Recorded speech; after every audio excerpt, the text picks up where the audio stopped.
The smell hits you first. Not tomato sauce or fresh mozzarella. Something sharper, acrid. The scent of acetic anhydride reacting with morphine base in a farmhouse laboratory somewhere in the Sicilian countryside.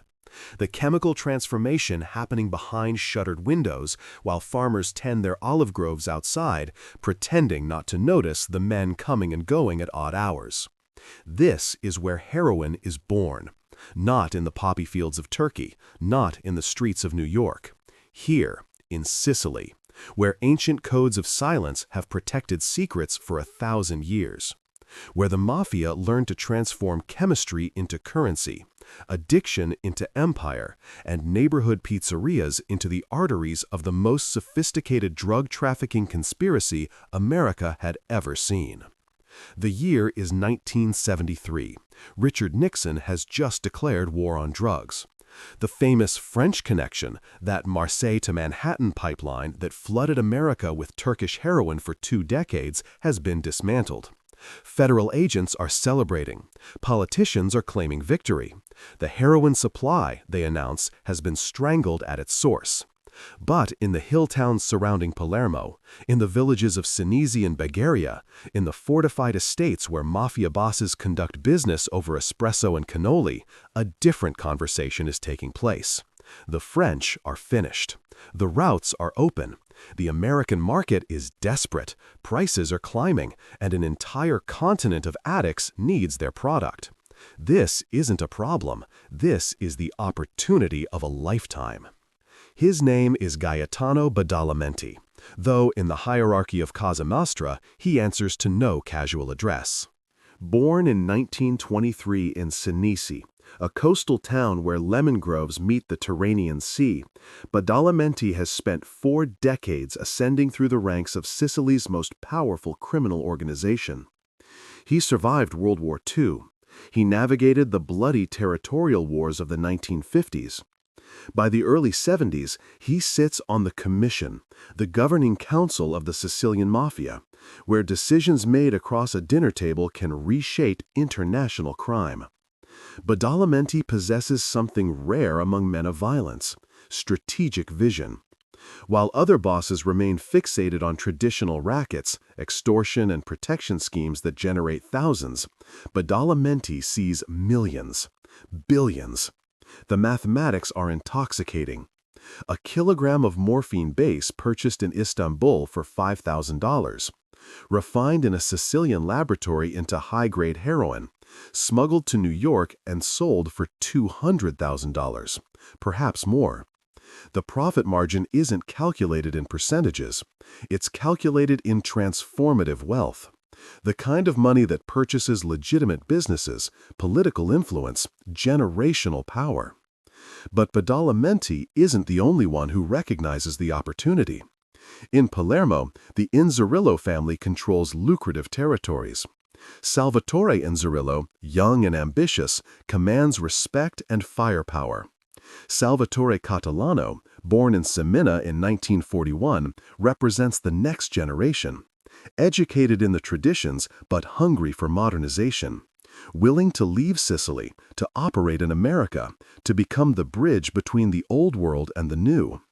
The Contrera Caruana clan, operating between Sicily and Venezuela, provides crucial South American connections.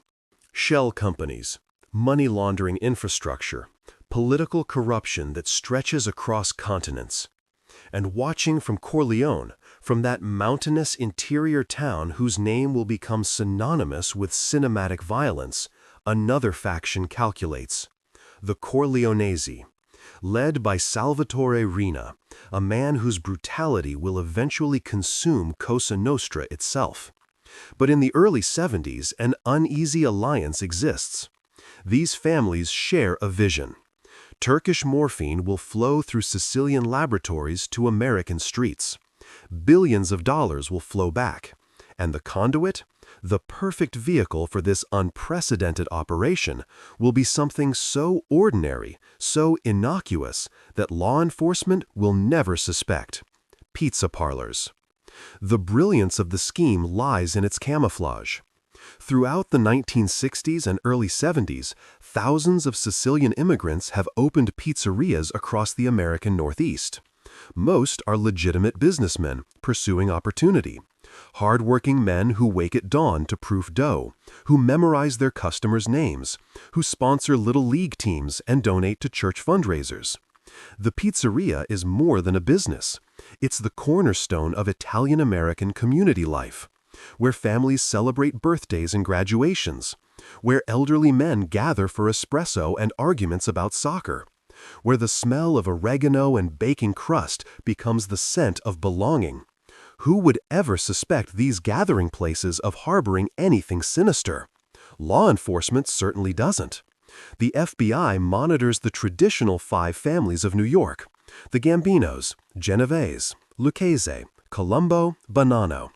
They understand those power structures, those hierarchies. But these Sicilian immigrants? They're just pizza makers, small business owners, invisible. Which makes them perfect. The operation requires infrastructure. First, the morphine base must be acquired. Turkey serves as the source. Despite international pressure, despite the dismantling of the French connection, Turkish farmers in remote Anatolian villages continue cultivating opium poppies. They've done so for centuries. The latex harvested from scored seed pods, processed into morphine base, sold to middlemen who ask no questions when cash appears. Sicilian buyers travel to Istanbul, to Ankara, to mountain villages where transactions occur in languages composed more of gestures than words. They negotiate. They pay in American dollars or German marks. They arrange transport. The morphine base travels by ship, by truck, by courier. It crosses the Bosphorus into Europe. It moves through the Balkans, through Greece, across the Mediterranean to Sicily. And there, in laboratories hidden in farmhouses and warehouses, in facilities that could pass for winemaking operations or olive processing plants, chemists perform the transformation. These aren't crude operations assembled by amateurs. Sicilian chemists have studied the French masters. They understand the delicate chemistry of acetylation, the process of converting morphine into diacetylmorphine, heroin. They use acetic anhydride, that sharp-smelling reagent that leaves its signature in the air. They control temperatures with precision. Too hot and the product degrades. Too cool and the reaction stalls. They purify through multiple stages, dissolving, filtering, precipitating. The result is heroin of exceptional quality, 90% pure, sometimes 95%. On American streets, dealers typically cut heroin down to 20 or 30% purity with lactose, quinine, whatever white powder is available. Sicilian heroin starts at 90. This creates 2 advantages.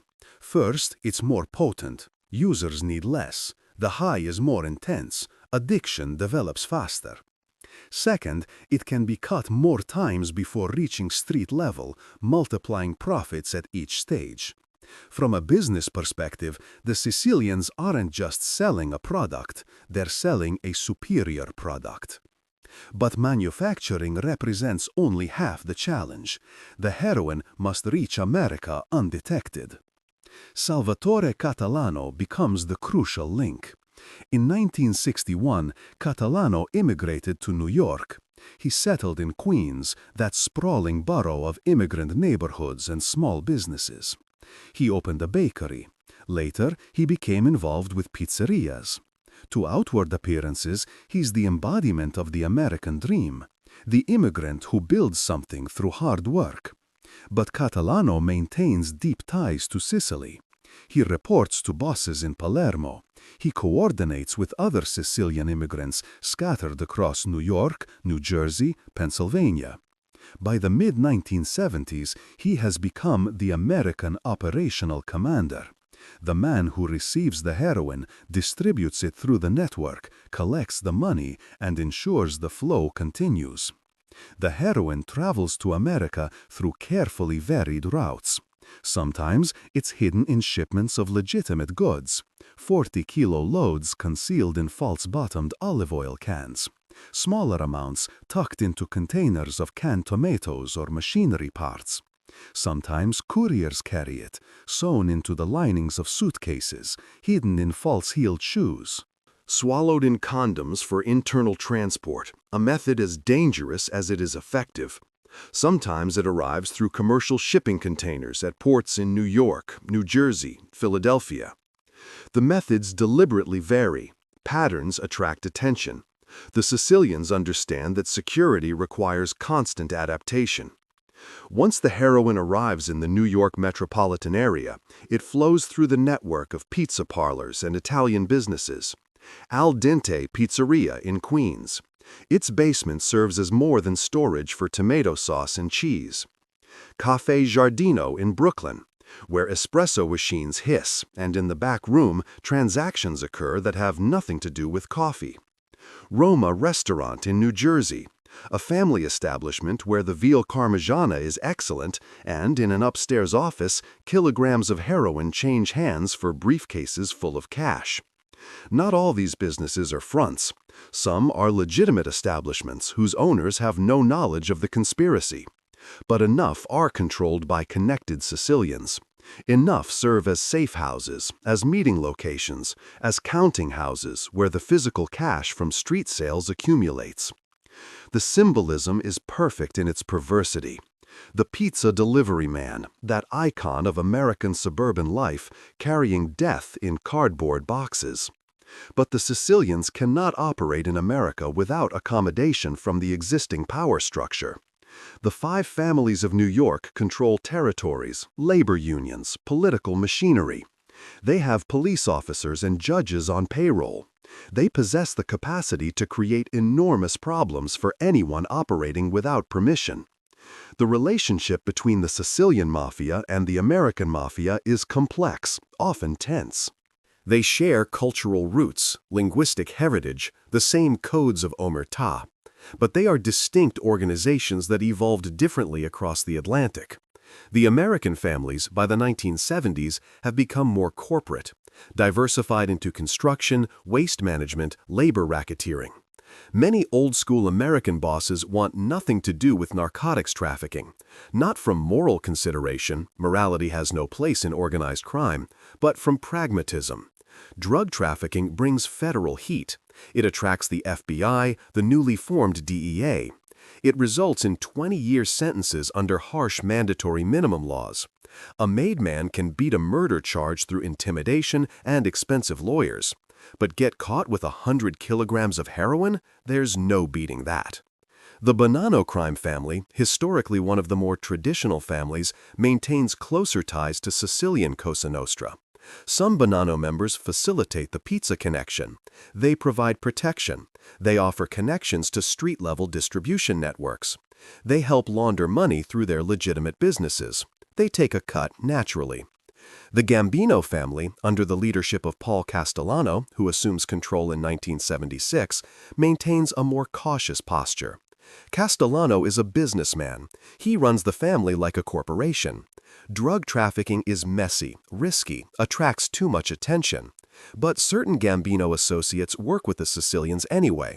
They provide services, they take their percentage. The organizational relationship is best described as an uneasy partnership, functional but fragile, profitable but always potentially explosive. Salvatore Catalano navigates this landscape with care. He meets with American mobsters. He pays what needs to be paid.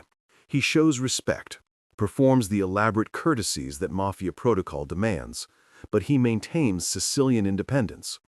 The pizza connection is a Sicilian operation. The profits flow to Sicily. The decisions are made by Sicilian bosses. The Americans receive tribute for operating in their territory, but they don't control the enterprise.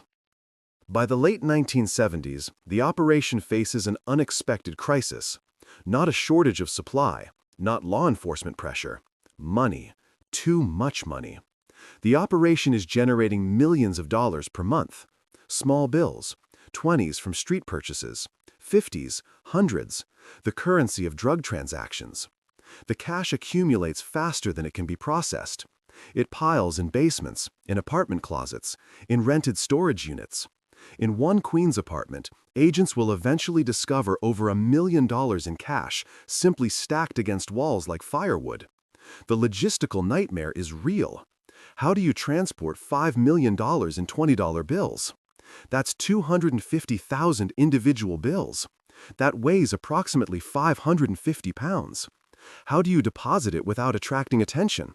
How do you convert American cash into assets in Sicily without creating a paper trail that leads directly to you? The answer is sophisticated, multi-layered money laundering that pioneers techniques still used by criminal organizations today. The first layer is the pizza parlors themselves. Cash-intensive businesses are perfect for laundering. A pizzeria might legitimately generate $50,000 per month in revenue. If you add another $50,000 in drug proceeds, documenting it as additional pizza sales, who can prove otherwise? The challenge is making it look plausible. So the conspirators create elaborate fictions, false receipts documenting phantom transactions, inflated ingredient purchases from shell company suppliers, phantom employees who exist on paper, receive paychecks that include drug money, then kick the cash back to the organization. The laundering is creative, detailed, difficult to detect, but the sheer volume exceeds what pizza parlors can plausibly wash. A restaurant claiming to sell 2,000 pizzas per day would require constant lines around the block. Surveillance would expose the deception. The conspirators need additional methods. Enter the money brokers. Men like Franco Della Torre and Pietro Alfano operate currency exchange businesses, small storefronts in Italian neighborhoods, where immigrants send money back to families in the old country. Legitimate services that provide perfect cover for massive money laundering. These brokers have connections to banks in New York, in Switzerland, in Italy. They understand international finance. They know how to structure transactions to avoid reporting requirements. They know which banks ask uncomfortable questions and which don't. The system works with assembly line efficiency. Cash is collected from street dealers by couriers. The couriers bring it to counting houses, apartments rented under false names, where trusted individuals, often women, spend hours counting and sorting, separating denominations, bundling in amounts designed to evade detection. The money is then divided into deposits under $10,000. The Bank Secrecy Act requires financial institutions to report cash transactions exceeding $10,000. So the deposits are structured. $9,800 here, $8,500 there. Multiple deposits at multiple banks by multiple individuals using accounts held by shell companies, by straw men, by people with no obvious criminal connections. Once in the banking system, the money moves internationally. Electronic wire transfers from New York to Switzerland. Switzerland has bank secrecy laws that make tracing funds nearly impossible. From Swiss accounts, the money moves to Italy. From Italian banks, it transfers to offshore accounts in countries with minimal financial regulation. The money passes through multiple institutions, multiple countries, multiple layers of transactions. By the time it arrives in Sicily, it has been cleaned, transformed from drug proceeds into legitimate appearing capital. The sophistication is remarkable. This isn't crude criminals stuffing cash into suitcases. This is financial engineering, the globalization of organized crime. The Sicilian Mafia is pioneering techniques that will later be adopted by Colombian cartels, Russian organized crime, terrorist organizations, corrupt governments worldwide. But sophistication creates complexity, and complexity creates vulnerabilities. Every transaction, no matter how carefully structured, leaves a trace. Every wire transfer is documented. Every bank account has records. The conspirators believe the sheer volume of transactions will bury the trail. They believe law enforcement lacks the resources, the expertise, the international cooperation to follow the money. They are wrong. Federal law enforcement doesn't stumble onto the pizza connection through brilliant detective work. They're methodically investigating organized crime when patterns begin emerging. Strange patterns, financial patterns that don't make sense. The FBI's Organized Crime Task Force in New York, established in the late 70s, is already monitoring the 5 families. Agents conduct surveillance.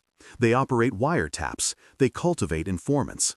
They're familiar with traditional mob operations: gambling, loan sharking, labor racketeering. But they start noticing something different. Sicilian names that don't fit the known family structures. Sicilian accents on wiretapped conversations. Pizza parlors frequented by men who don't look like pizza customers. And enormous amounts of cash moving through small businesses that shouldn't generate that kind of revenue. Special Agent Carmine Russo becomes one of the key investigators. A veteran FBI agent with a decade of organized crime experience, Russo speaks Italian fluently. He understands Italian culture, the subtle distinctions between northern and southern Italy, between Sicilian dialect and standard Italian. He recognizes that these Sicilian immigrants aren't just another crew working for the American families. There's something separate, something organized, something significant. The Drug Enforcement Administration is circling from another direction. DEA agents tracking heroin distribution networks notice high-quality product flooding the streets. Not the weak, heavily cut garbage that typically reaches end users. Powerful stuff, 90% pure.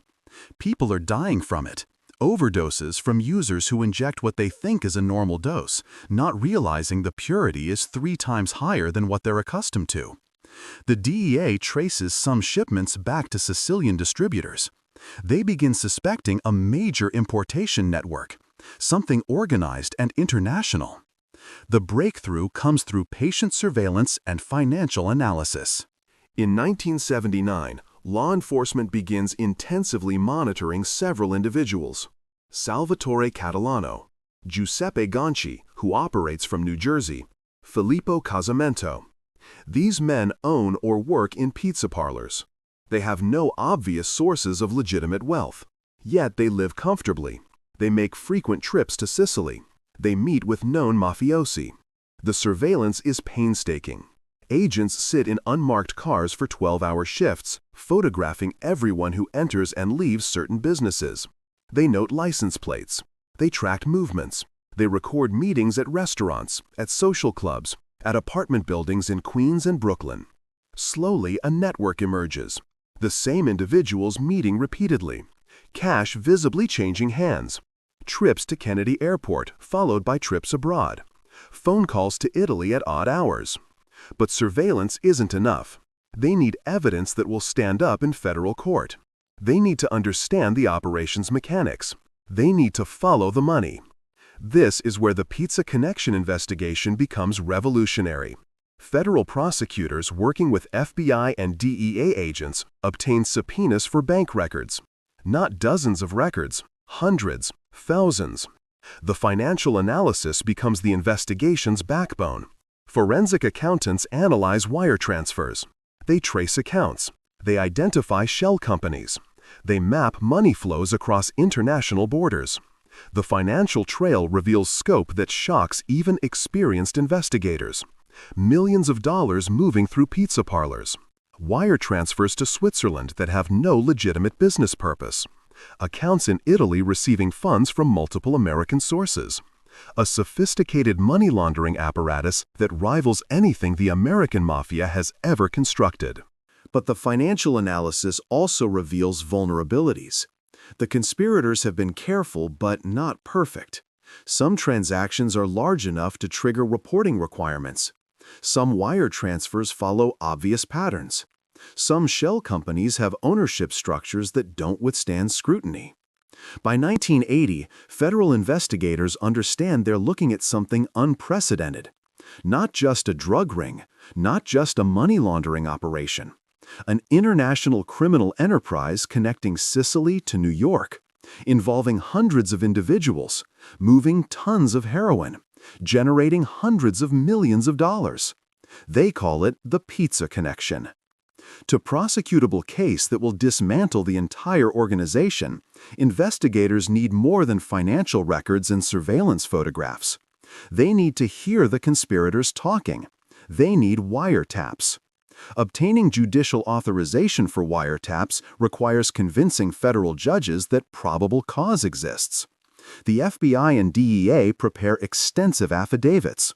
They document months of surveillance. They present the financial analysis. They demonstrate that these individuals are likely engaged in criminal activity. Federal judges in the Southern District of New York approve the wiretaps. Starting in 1980, federal agents begin listening to phone conversations. Dozens of phones, hundreds of conversations, thousands of hours of recordings that must be translated, analyzed, cross-referenced with other intelligence. The challenge is immediate: language. The conspirators speak Sicilian dialect, not standard Italian. Sicilian dialect is nearly incomprehensible to speakers of standard Italian. It has different vocabulary, different grammar, pronunciations so distinct it might as well be a separate language.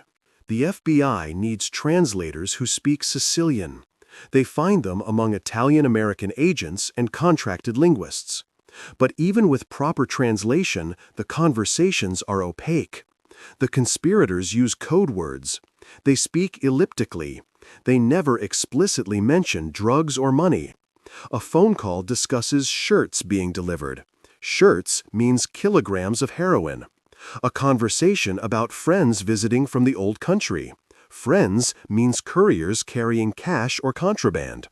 A discussion about car repairs. Repairs means money laundering transactions. The wiretaps capture Giuseppe Ganci coordinating operations from New Jersey. His phone rings constantly. He speaks to distributors in New York. He speaks to contacts in Sicily. He arranges meetings. He gives instructions in careful coded language that requires context to interpret. The package is ready. Come by the store tomorrow after closing. Everything is prepared as we discussed. What package? Investigators cross-reference the phone call with surveillance.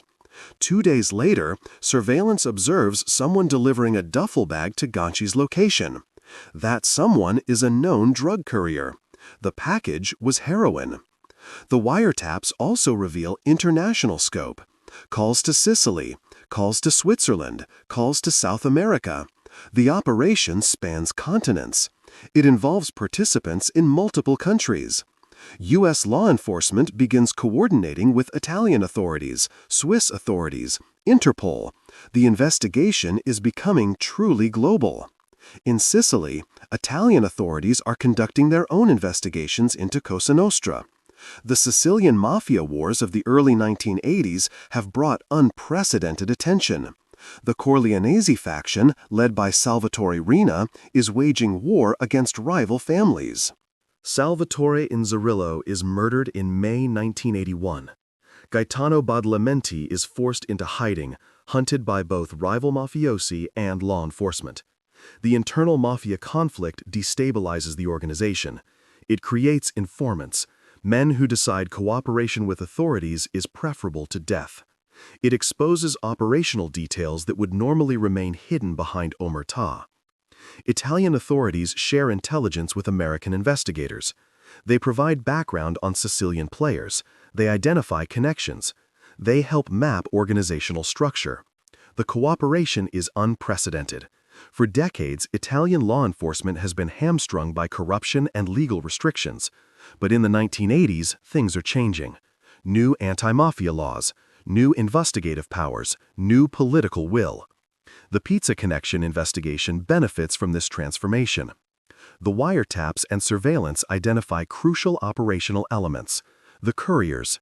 These are individuals who physically transport drugs and money between Sicily and America. They fly internationally. They cross borders with false identification. They carry packages whose contents could result in life sentences.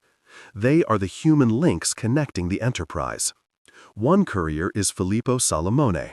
Born in Sicily, Salamone travels frequently between Palermo and New York.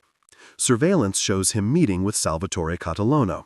Phone records show calls immediately before and after his trips.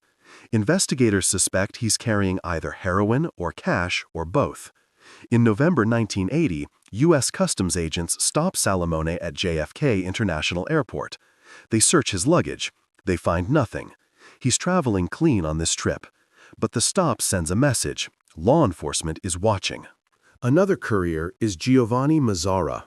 Mazzara operates more boldly. He doesn't just carry drugs. He helps coordinate distribution. He meets with street dealers. He collects money. He is arrested in March 1981 in New Jersey with several kilograms of heroin in his vehicle. The arrest is significant, but it's not fatal to the operation. The organization has redundancy. Other couriers replace Mazzara. Operations continue. The most audacious courier operation occurs in April 1982. Italian police, working with American authorities, intercept a shipment at Palermo Airport.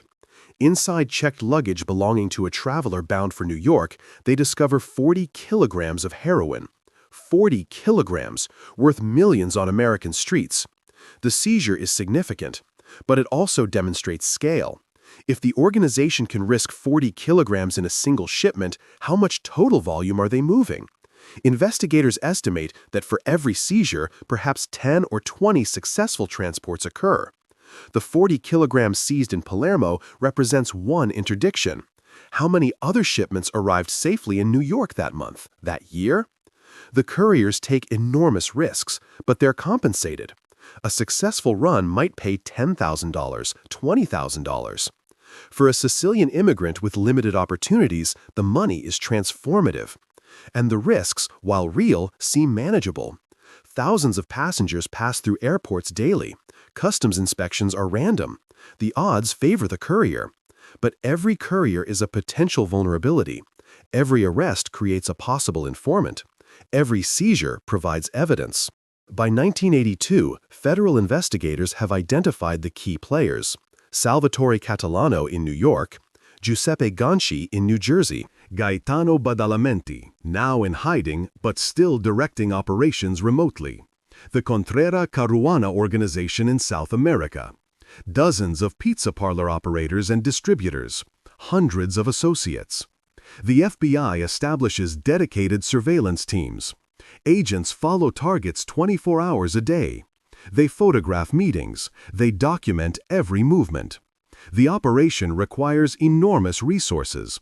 Dozens of agents working round-the-clock shifts. Coordination across multiple cities. One priority surveillance target is Ganci's Pizzeria in New Jersey. Agents watch from unmarked vehicles. They note every visitor. Some visitors are regulars. Giuseppe Lamberti, who operates a pizzeria in Pennsylvania. Salvatore Greco, connected to operations in Florida. The surveillance shows an organization. These men are coordinating. They're collaborating. They're running an enterprise. In October 1982, surveillance teams observe a significant meeting. Multiple high-level figures gathering at a pizzeria in Brooklyn. Catalano is there, Ganci, several others whose faces are known from months of investigation. The meeting lasts hours. No one can hear what's discussed inside. But the gathering itself is evidence. These men are coordinating something significant. The wiretaps continue producing intelligence. A call in November 1982 discusses a large shipment arriving soon. Cross-referenced with other information, agents suspect a major heroin delivery is planned. They alert customs. They increase surveillance at ports and airports. But the shipment, if it exists, isn't intersected. Either it arrives through a method they're not monitoring, or the conspirators, sensing attention, abort the operation. This is the constant frustration. Investigators know the operation exists. They understand its scope. But catching conspirators with drugs or cash in hand, making arrests that will result in convictions, remains extraordinarily difficult. The breakthrough comes through patient financial forensics. Investigators subpoena more bank records. They analyze more transactions. They identify a money broker in New York named Franco Della Torre. Della Torre operates a currency exchange business. His legitimate operation provides cover for massive money laundering. Investigators track hundreds of transactions flowing through his accounts, millions of dollars. The money comes from the pizza parlors. It goes to Swiss banks. From Switzerland, it moves to Italy. Della Torre becomes a priority target. If they can flip him, convince him to cooperate, he could provide testimony about the money laundering operation. He could identify who gave him the cash, where it went, who received it.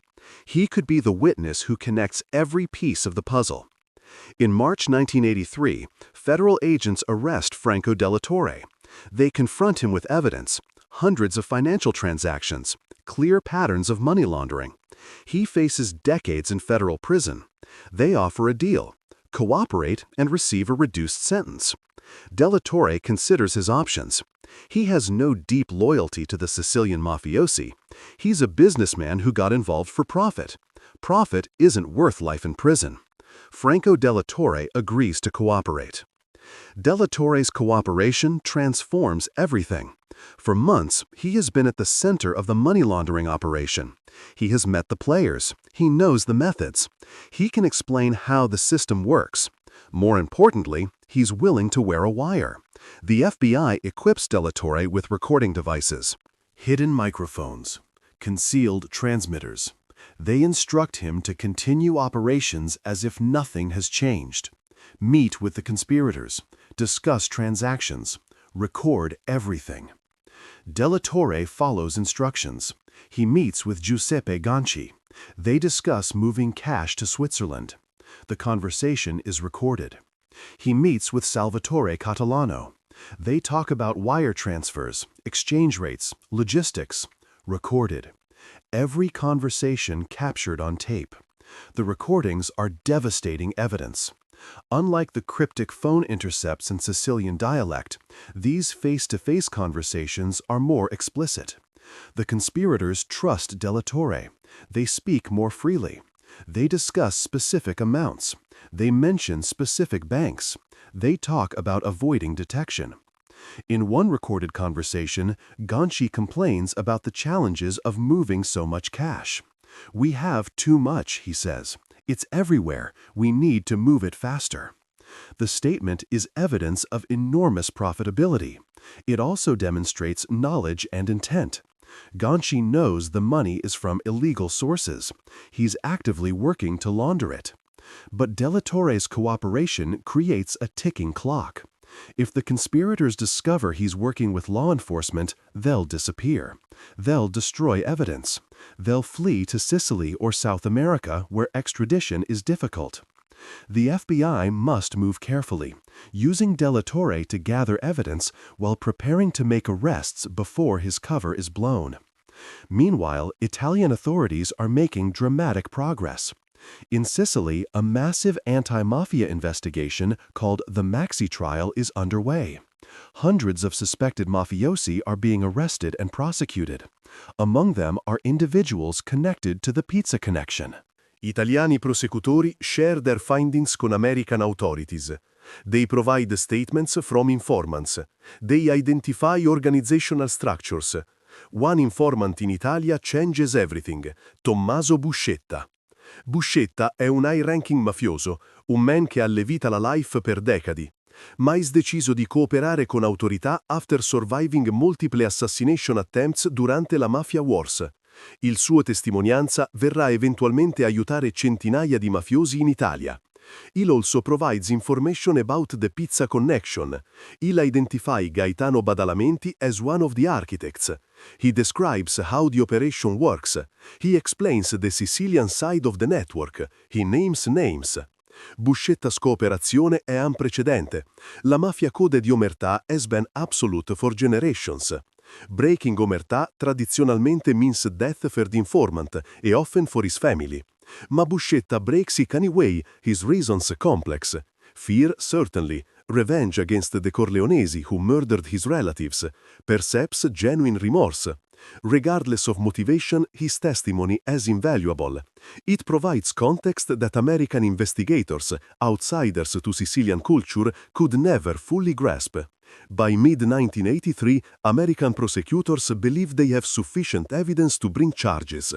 The financial records demonstrate money laundering. The wiretaps demonstrate conspiracy. Della Torre's recordings demonstrate intent. Italian intelligence demonstrates international scope. The case isn't perfect. They don't have physical evidence of massive drug seizures direttamente connecting all defendants. Ma federal prosecutors believe the cumulative evidence is sufficient for conviction. They begin preparing indictments. The arrests must be coordinated. Conspirators are spread across multiple states: New York, New Jersey, Pennsylvania, Florida, Illinois. If word of arrests leaks, targets will flee. The operation must be simultaneous, swift, overwhelming. Federal authorities designate April 9, 1984 as the takedown date. Hundreds of agents mobilize. FBI, DEA, U.S. Marshals, local police in multiple jurisdictions. They prepare arrest warrants. They surveil targets. They confirm locations. At dawn on April 9th, they move. In Queens, agents arrest Salvatore Catalano at his home. He doesn't resist. He appears calm, almost as if this moment has been inevitable. They seize documents, financial records, address books filled with phone numbers. In New Jersey, agents arrest Giuseppe Ganci at his pizzeria. They arrive as he's preparing for the lunch shift. The scene is surreal. Federal agents placing a man in handcuffs surrounded by pizza dough and tomato sauce. The symbolism is almost too perfect. Across multiple locations, raids continue. Filippo Casamento, Salvatore Greco, Giuseppe Lamberti. Dozens of arrests within hours. It's the culmination of years of investigation. But the biggest target remains at large: Gaetano Badalamenti. Since fleeing Sicily during the Mafia wars, Badalamenti has been in hiding. He has lived in Brazil. He has lived in Spain. He moves constantly, always ahead of law enforcement. In effect, a fugitive crime boss directing operations remotely. Interpol issues an international warrant. Authorities in multiple countries search for him. Finally, in November 1984, Spanish police locate Badalamenti in Madrid. He is arrested, eventually extradited to the United States. His arrest is the capstone. The architect of the pizza connection is in American custody.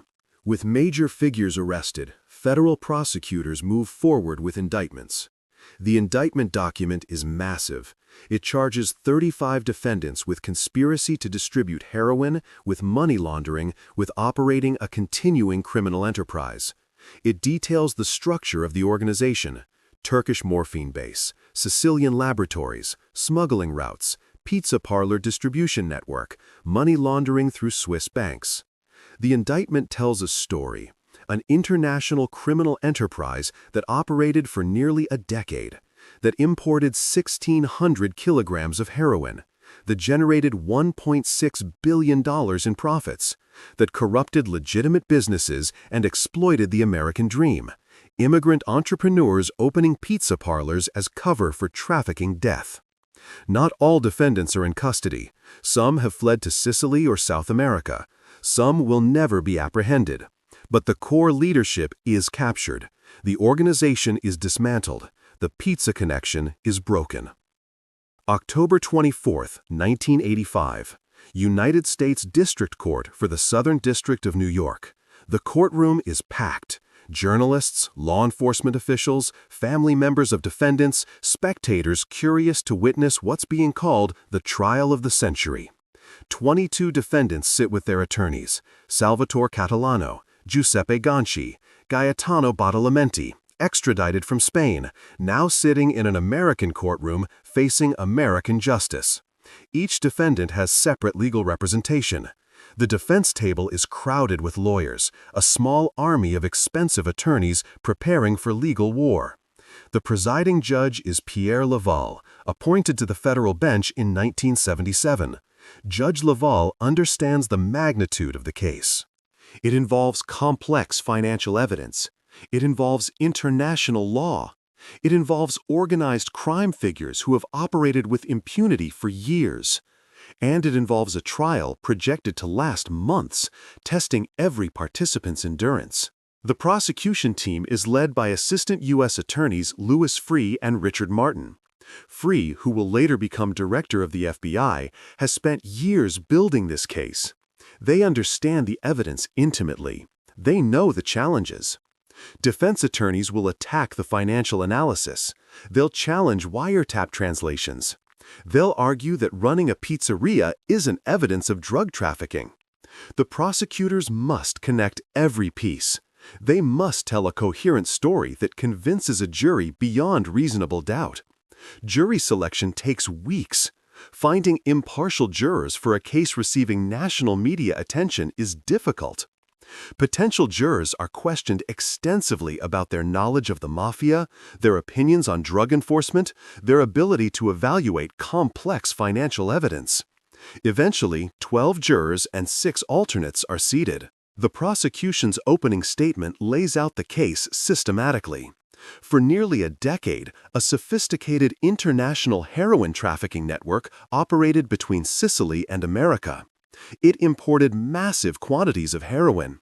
It distributed through pizza parlors. It laundered billions of dollars. The defendants aren't innocent pizza shop owners. They're members and associates of Cosa Nostra, criminals who enrich themselves through the suffering of countless heroin addicts. The defense's opening statements counter forcefully. These are hard-working immigrants who opened businesses and pursued the American dream. The government is engaging in ethnic profiling. Just because someone is Sicilian, just because they operate a pizza parlor, doesn't make them drug traffickers. The financial evidence is circumstantial. The wiretaps are misinterpreted. The government is building a conspiracy theory based on suspicious behavior and guilt by association. The battle lines are drawn. The prosecution presents their case methodically. FBI agents testify about surveillance. They present photographs. Catalano meeting with Ganci. Ganci meeting with known drug couriers. The photographs show connections, demonstrating these men aren't strangers operating independently. DEA agents testify about heroin trafficking. They explain distribution networks. They provide context. Then comes the financial evidence. Forensic accountants take the stand. They have analyzed thousands of bank records. They traced money flows. One accountant presents a chart showing $50 million moving through Franco Della Torre's currency exchange business over 18 months. The chart traces money back to pizza parlors.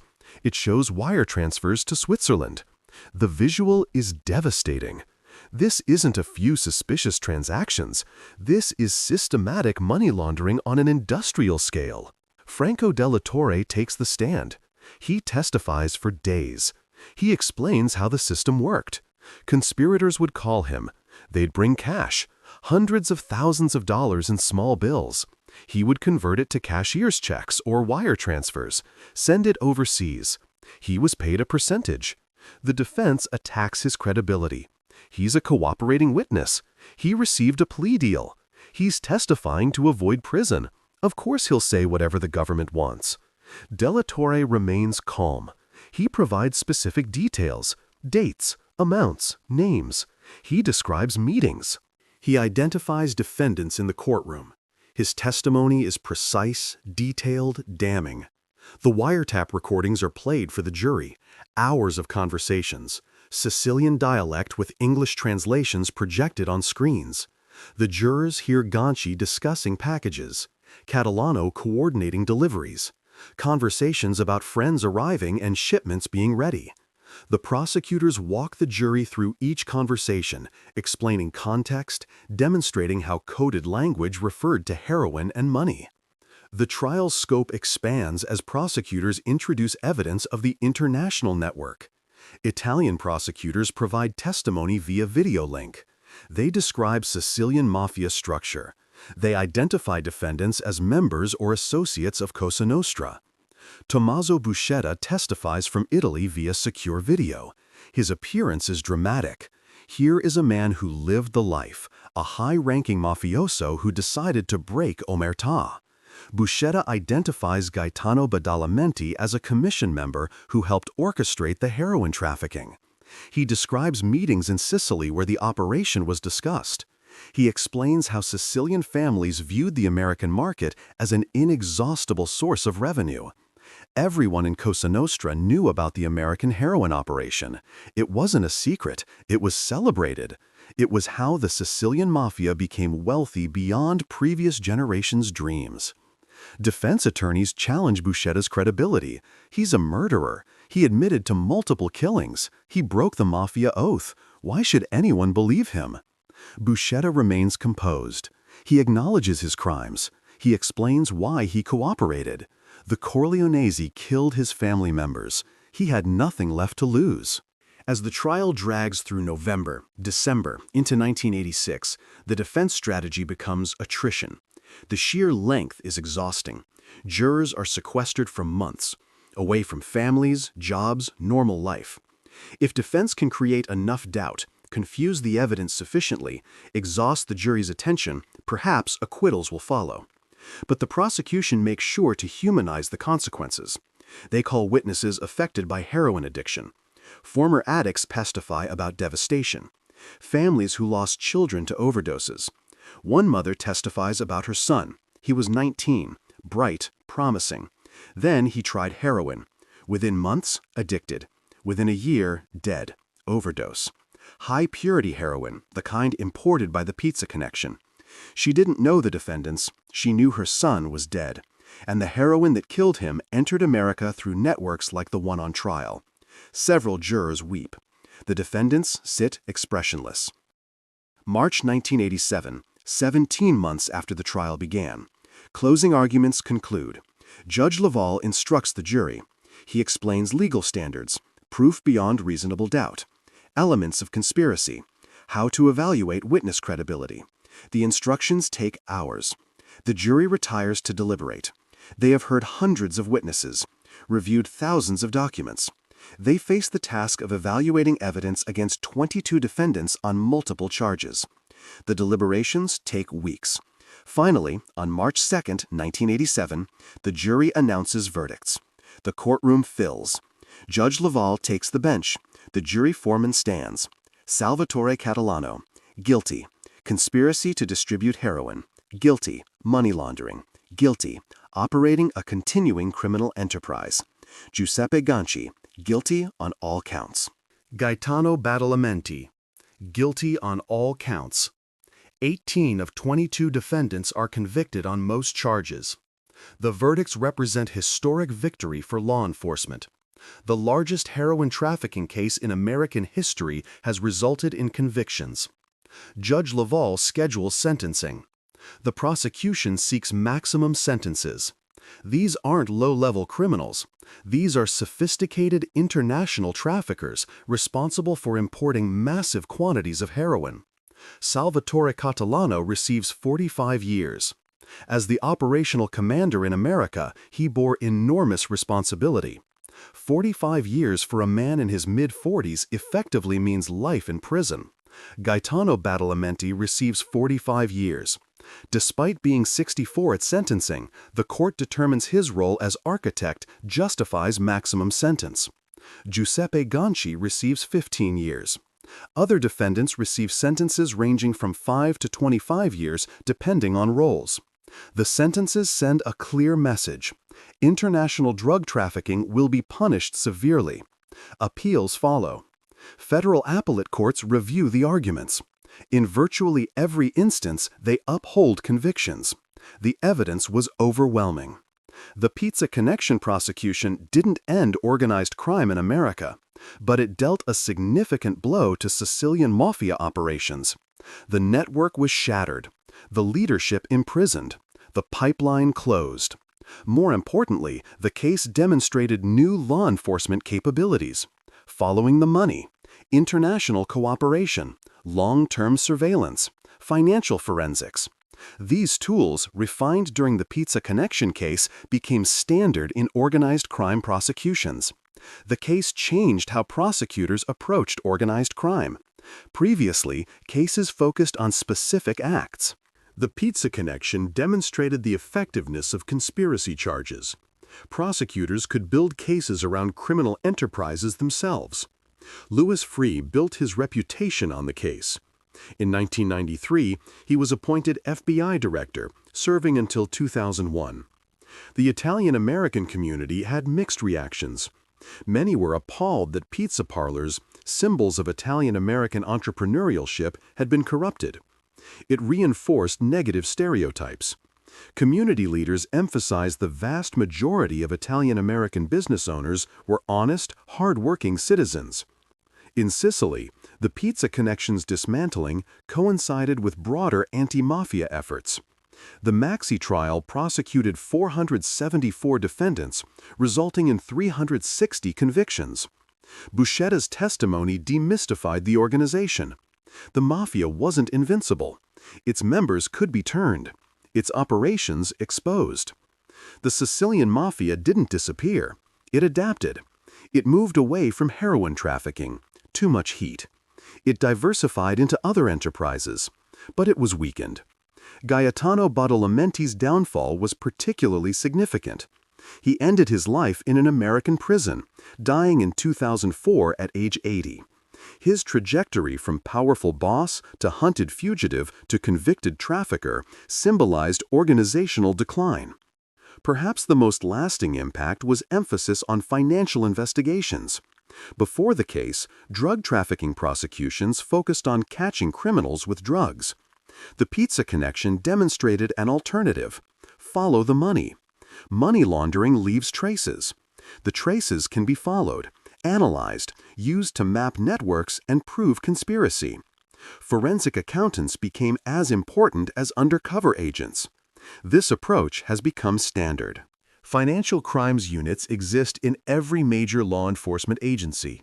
Anti-money laundering regulations require banks to report suspicious transactions. International treaties facilitate sharing of financial intelligence. The techniques developed during the Pizza Connection investigation are now taught at law enforcement academies worldwide. But the case also revealed limitations. The investigation took years. It required enormous resources. Even with convictions, the financial damage was done. The $1.6 billion generated was never fully recovered.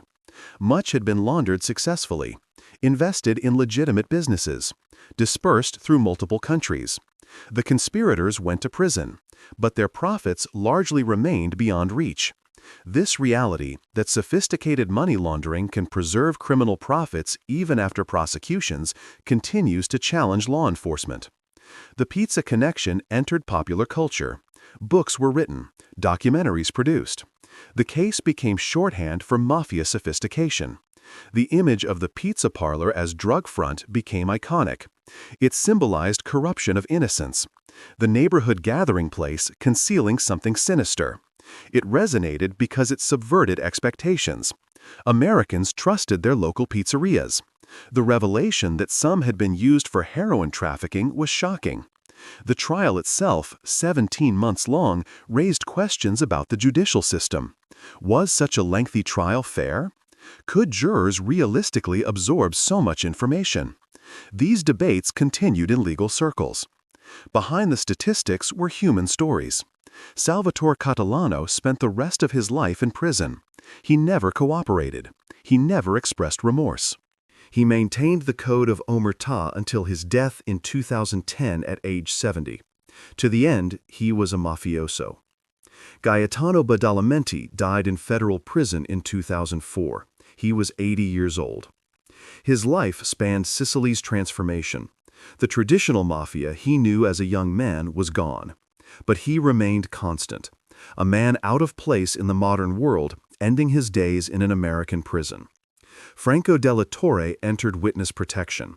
Where he went, what he did after prison, remains unknown. Cooperating witnesses disappear intentionally. The price of betrayal is permanent exile. The pizza parlor operators unwittingly caught up in the conspiracy faced difficult choices. Some closed their businesses. The stigma was too great. Even if personally innocent, the association with the Pizza Connection destroyed livelihoods. Others persevered, changed names, rebranded, tried to rebuild trust. The families of defendants suffered. Wives and children faced social ostracism, financial hardship, psychological trauma. And the victims, the heroin addicts, the overdose deaths, the families destroyed by addiction. They were the forgotten casualties. Each kilogram of heroin represented thousands of doses, thousands of people getting high, some becoming addicted, some dying. The real body count wasn't measured in mob hits. It was measured in overdoses, in destroyed lives, in families torn apart. The Pizza Connection offers lessons about investigating sophisticated criminal enterprises. First, patience. The investigation took years. Quick arrests might have caught some conspirators, but missed the broader network. Second, follow the money. Financial evidence proved as effective as drug seizures. Third, international cooperation is essential. Modern organized crime is global. Fourth, use cooperating witnesses. Insider knowledge penetrates organizational security. Fifth, financial expertise matters. The case required forensic accountants who understood international banking. Sixth, long-term strategy defeats short-term tactics. Questions remain. How much heroin actually entered America? The estimate of 1,600 kilograms was based on known activity. The true volume may have been higher. How much money was actually laundered? The $1.6 billion figure was what investigators detected. The actual profits may have been larger. What happened to the money? Some was seized. Most disappeared into legitimate businesses, into real estate, into investments. It's still out there somewhere. How many people participated? 22 defendants were convicted. Dozens more indicted but fled. But a network moving 1,600 kilograms and generating billions requires hundreds of participants. Many were never identified. The pizza connection seems like history, but the dynamics it illustrated remain relevant. Modern drug trafficking still uses legitimate businesses as fronts. Modern money laundering still involves layering transactions across countries. Modern organized crime still operates internationally. The globalization that facilitated the pizza connection has only accelerated. The pizza connection offers a historical case study whose lessons apply to contemporary challenges. How do you dismantle a sophisticated international criminal enterprise? Be patient, follow the money, cooperate internationally, develop expertise, flip insiders, think strategically. These principles, proven in the Pizza Connection prosecution, remain the foundation of modern organized crime investigation. On a quiet street in Queens, a pizzeria still operates. Different owners now, different name. The building remains. On lunch breaks, office workers line up for slices. Families celebrate birthdays in the back room. The smell of baking crust and oregano fills the air. Most customers have no idea what once transpired here. That in the 1970s and 80s, this place was a node in a network that stretched from Turkish poppy fields to Sicilian laboratories to American streets. That millions of dollars in heroin money passed through this location. That the empire built here caused suffering that rippled across continents. The pizza is good. The service is friendly. The neighborhood has moved on. But history remembers. And law enforcement remembers. The Pizza Connection wasn't just about pizza parlors and heroin. It was about the eternal cat-and-mouse game between those who break laws and those who enforce them. About the globalization of crime and the evolution of investigative techniques. About the American dream exploited and corrupted. About ordinary places concealing extraordinary darkness. The story is over. The lessons endure. And somewhere, right now, another network is forming. Another operation is launching. Another pizza parlor might be opening its doors. The game continues.